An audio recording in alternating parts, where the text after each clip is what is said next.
Здравствуйте, дорогие ребята!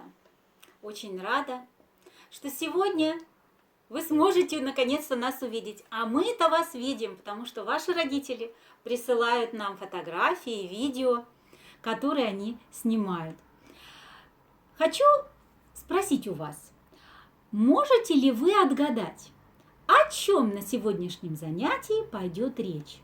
А для этого все очень просто, нужно отгадать загадку. Из воды сухим выходит, по деревьям важно ходит, перья для него краса и летает в небеса. Ну, вы отгадали, конечно же. Молодцы! Речь сегодня пойдет о птичках. И не только сегодня.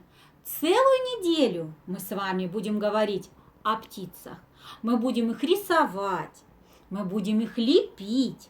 И, конечно же, разберемся, что такого есть у птиц, чего нет у животных и у рыб.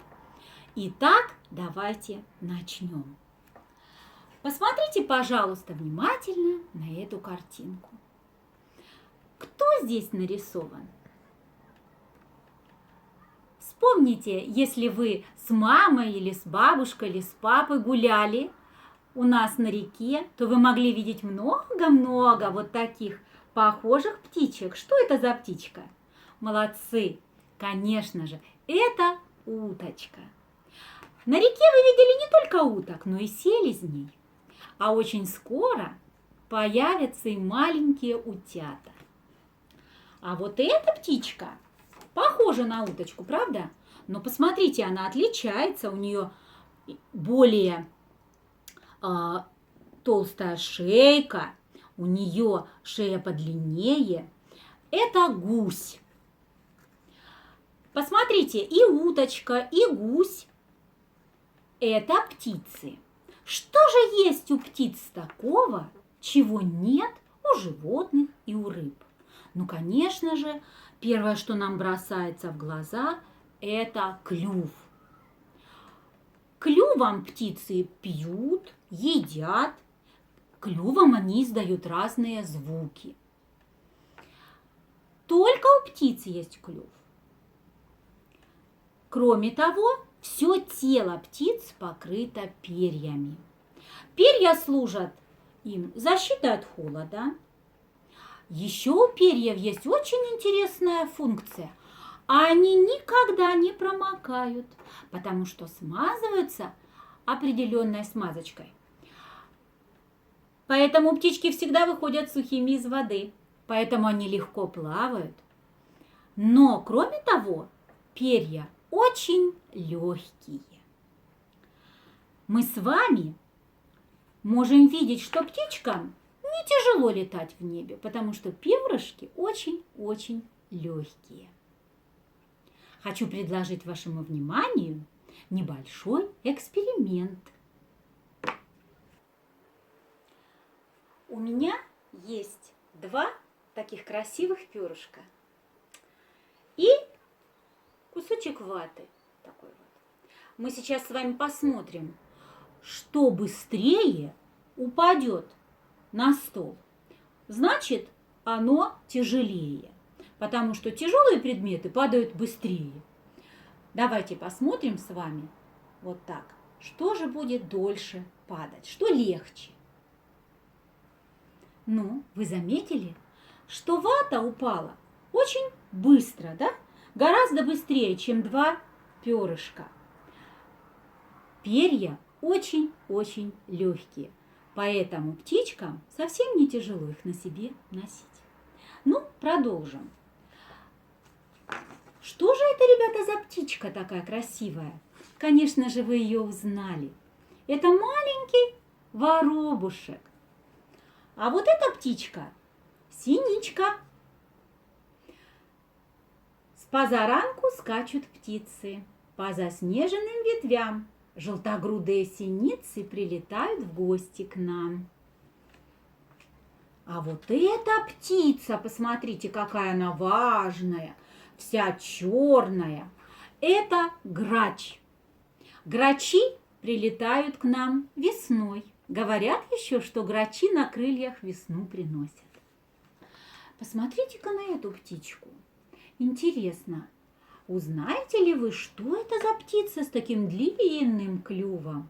Конечно же, это журавль. Посмотрите, какие у него длинные ноги, какие у него большие длинные крылья. Эти сильные крылья позволяют ему далеко-далеко перелетать в теплые края. Мы с вами, ребятки, говорили о том, что птички очень отличаются от животных и от рыб. У меня есть вот такая, посмотрите, маленькая-маленькая птичка. Она похожа на настоящую. У нее есть и перышки, и хвостик, и клювик, и глазки. Представьте себе, что эта птичка сегодня хочет, чтобы мы показали ей, как мы умеем немножечко разминаться, потому что я думаю, что вы уже устали. Давайте проведем физминутку. Устала утка на пруду учить своих утят. Утята у мамы на виду плавать не хотят. Ужасно утка мучится. Ну что из них получится? Давайте еще разочек. Устала утка на пруду учить своих утят. Утята у мамы на виду плавать не хотят. Ужасно утка мучится. Ну что из них получится? Немножко отдохнули? Давайте продолжим. Ребята, кроме того, что каждая птичка отличается от животных и от рыб тем, что она имеет клювик, перышки и крылышки, еще птицы бывают домашние и дикие. Для того, чтобы лучше понять, чем же они отличаются, я предлагаю вам послушать небольшой разговор двух птичек.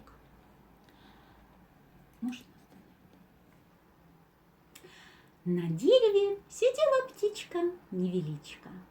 Вдруг она увидела, что внизу прыгает желтый цыпленок. Вот такой веселый цыпленочек прыгал. Он прыгал и вдруг увидел птичку.